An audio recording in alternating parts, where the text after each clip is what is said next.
নমস্কাৰ। কবিতাৰ শিৰোনাম তোমাৰ অবিহনে। কথা আৰু আবৃত্তি জ্যোতিস্মিতা দাস। আজি প্ৰায় 3টা বছৰ পাৰ কৰিলোঁ তোমাৰ অবিহনে।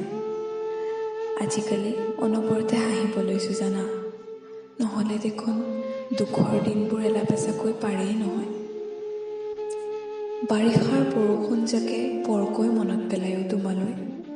এই বৰষুণজাকে সাক্ষী নাছিল জানো তোমাৰ মোৰ মিলনৰ? তুমি প্ৰায়ে কৈছিলা মই হেনো তোমাৰ।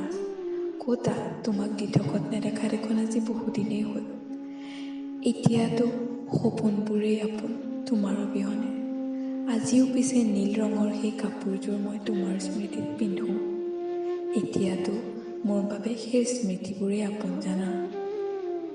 বৰ্তমানৰ যুগটো যদিও ইণ্টাৰনেটৰ, তোমাৰ কথাবোৰ কিন্তু আজিও মোৰ সেই ডায়েৰীখনৰ পৃষ্ঠাতেই লুকোৱা।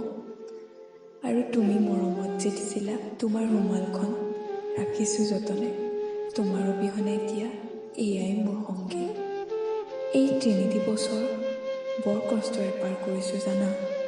কেতিয়াও তোমাৰ অবিহনে কল্পনা কৰিব নোৱাৰা জীৱনৰ বাটত আজি লাহে লাহে শিকিছোঁ খোজ দিব তোমাৰ অবিহনে। ধন্যবাদ। আশা কৰিছোঁ সকলোৱে ভাল পাব, আৰু ভাল পালে নিশ্চয় লাইক, শ্বেয়াৰ, কমেণ্ট কৰিবলৈ নাপাহৰিব। আৰু যিসকলে মোৰ চেনেলটো ছাবস্ক্ৰাইব কৰা নাই, প্লিজ ছাবস্ক্ৰাইব কৰি দিব। আজিলৈ আহিছোঁ, নমস্কাৰ।